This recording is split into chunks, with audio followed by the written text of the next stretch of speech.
వచ్చాడు, అతడు మీ సహాయం కోరుతున్నాడు అని చెప్పినప్పుడు అతడు మన సహాయం కాదు, ఎవరి సహాయం కావాలి? దేవుని సహాయం కావాలి. యోర్దాను నదిలోకి వెళ్ళి 7 సార్లు మొలకమన్నాడు. ఇతనికి బహు కోపం వచ్చింది. రౌద్రముతో ఏం చేశాడు చెప్పండి? వెనక్కి తిరిగి వెళ్ళిపోతున్నాడు. మనలో ఇంకొకరికి పని ఇచ్చాడు దేవుడు. ఏం చెప్పారంటే రథసాలు చెప్తుండ, అయ్యా ఆయన మేడలు కట్టమంటే మేడలు కట్టరా, గోపురాలు కట్టమంటే గోపురాలు కట్టరా, అయ్యా మీరు రాజ్యాలు నిర్మించమంటే లేక మంచి మిద్దులు కట్టమంటే మంచి మందిరాలు కట్టమంటే మీరు ఏదైనా చేయగలిగిన సమర్థులు కదా. ఆయన ఏం చెప్పారు? స్నానం చేయమన్నారు, అంతే కదా. 7 సార్లు మొలగమన్నప్పుడు దేవుని బిడ్డలారా, ఆయన 7 సార్లు ఆ యోర్దానులో మునిగి తేలా ఏమైనా చెప్పండి, ఆయన బాగుపడ్డాడు.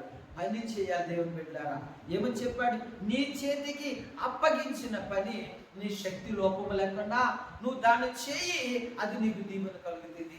ప్రియ దేవుని సంఘ బిడ్డలారా, ఎప్పుడైతే ఈ పనివాడ చెప్పినటువంటి మాటకు నయమాను లోబడ్డాడో, ఎప్పుడైతే స్నానం చేశాడో స్వస్థత పొందుకున్నాడు, దేవునికి మహిమకరముగా జీవించాడు. అతడికి రావడానికి గల కారణాలు అంటే ఆ చిన్న పిల్ల చెప్పినటువంటి సాక్ష్యమును బట్టి, నా దేశంలో, నా ప్రాంతములో, నా పట్టణములో ఒక దైవజనుడు ఉన్నాడు, అతడు బహుగనుడు, అతడు ప్రార్థన చేస్తే ఏమవుతావు? నీవు బాగుపడతావు.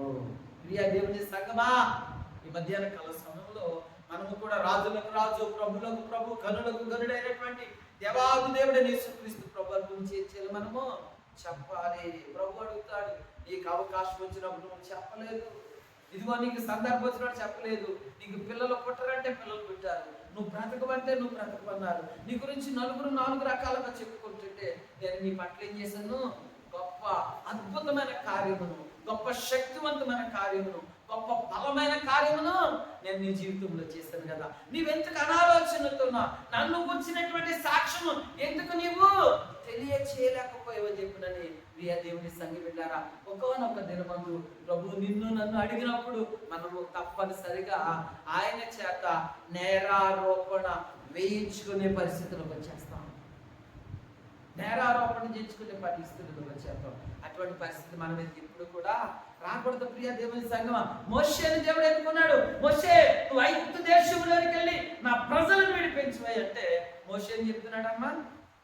నేను నాలుగు మాన్యం కలిగినాడండి, 4 తిరగదంటున్నాడండి. కానీ అపొస్తలుల కార్యములు 7 అధ్యాయములు చదివితే మోషే గురించి ఏమి రాయబడిందంటే, మోషే